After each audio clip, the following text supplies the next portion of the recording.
Hello, brothers and sisters from the United States. This is my personal letter to you, number 1. Pop the bubble. You need to globalize your perspective. Your media systematically feeds you false, exaggerated, or biased information about other countries and hides different realities so that you accept your reality as the best imaginable. That's why you don't know that other countries with far less money treat their citizens with more dignity and respect. Almost all other countries with much smaller budgets don't have citizens going into debt for healthcare or education.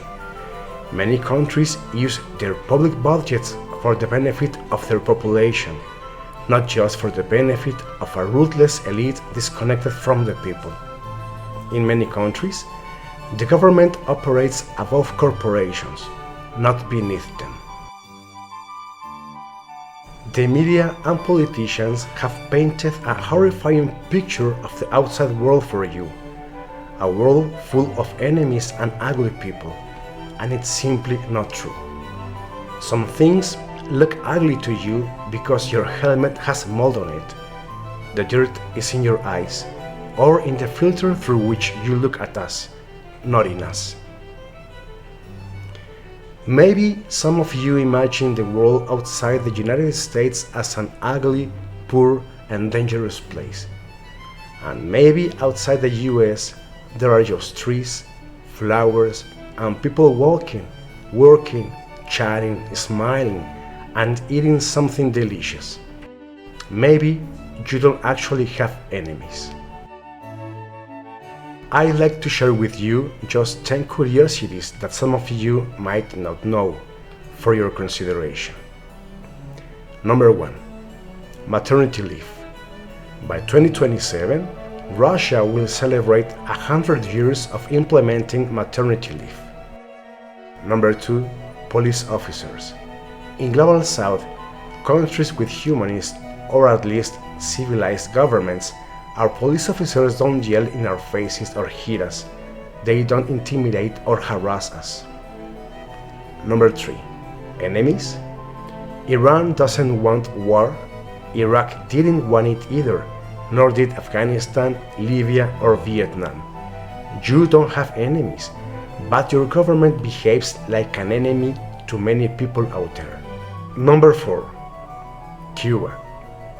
In Cuba, one of the countries that has suffered the most from perpetual attacks by the United States, and with a truly limited public budget, they don't have homeless people, people without healthcare, or people without education. That small supportive nation has more Olympic medals than any other country in Latin America. And, as Fidel Castro said decades ago, tonight 200 million children will sleep on the streets of the world. None of those children is Cuban. Number 5. Colombia.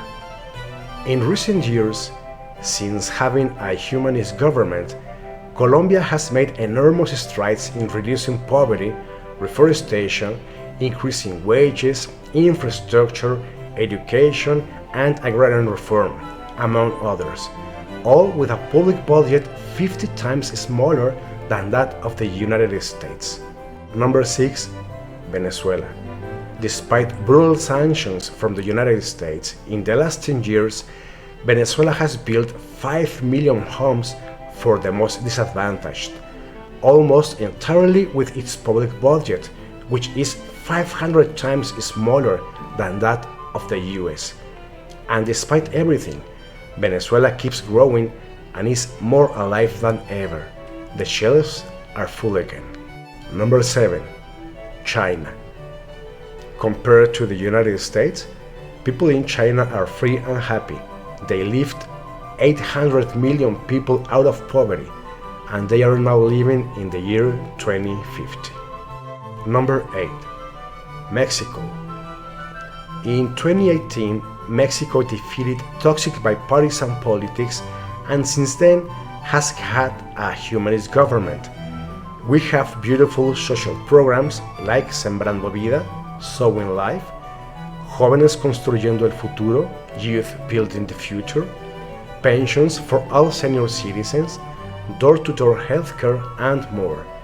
We are building trains across the country, airports, ports, highways, and bridges. In the first 6 months of 2025, 18 hospitals in the US closed due to lack of funds, while during the same period, Mexico inaugurated 13 new hospitals.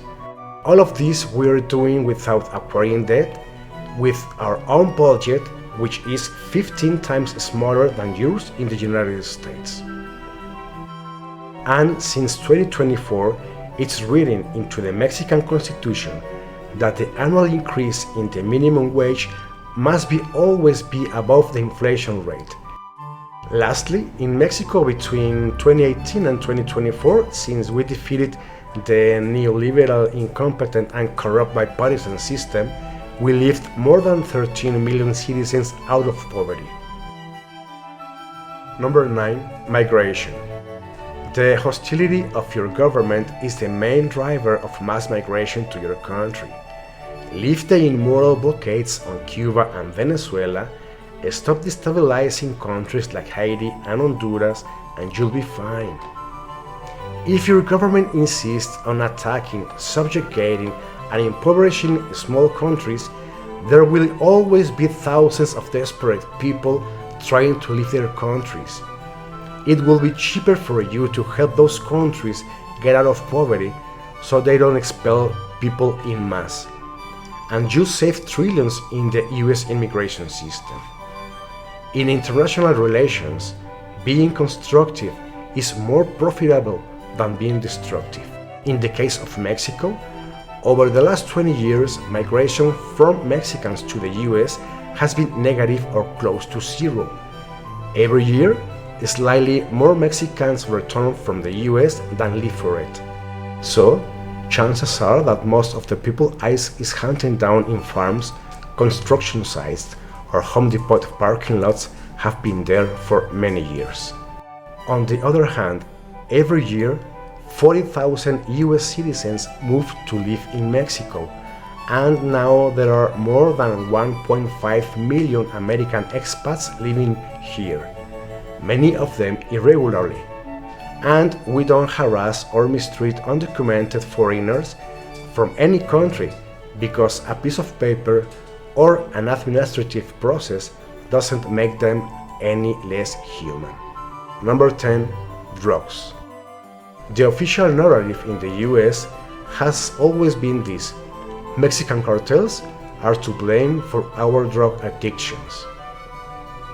If drug cartels are the ones causing addiction and the main cartels are Mexican, why doesn't Mexico have a drug addiction problem like Western countries do? Mexico isn't a consumer country. Drug use is related to social, familial, and economic issues. It can be prevented by giving education and alternatives to children and youth, strengthening family institutions, and improving the economy. And it should be tackled directly on the streets. The US government does nothing to stop the flow of weapons to criminal groups in Mexico, and it does nothing to stop the sale of drugs in US cities. Drug cartels from around the world deliver drugs to your border. Identifying and stopping the organizations that sell and distribute drugs within the US on the streets should be your top national security priority. Conclusion. It was the responsibility of your media and governments to give you accurate information about the world. You need realistic information to make better decisions. And because of your information diet, many of you know more about imaginary beings in fictional worlds from TV shows and movies than about the real world.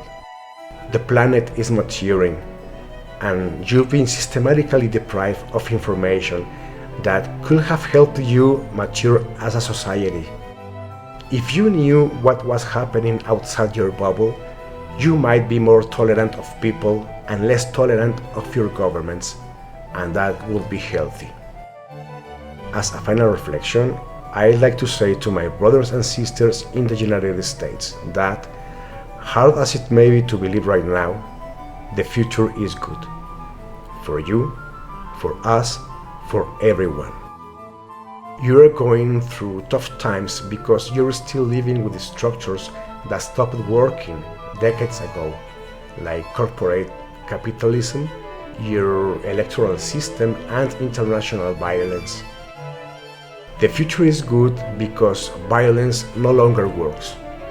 The future is good for everyone because there are peaceful and intelligent solutions to all our problems. The future is good because a country as powerful as the United States, with a humanist government, will mean the beginning of a free and happy world for everyone. You need to pop the bubble, and we need you to pop it. So, pop the bubble.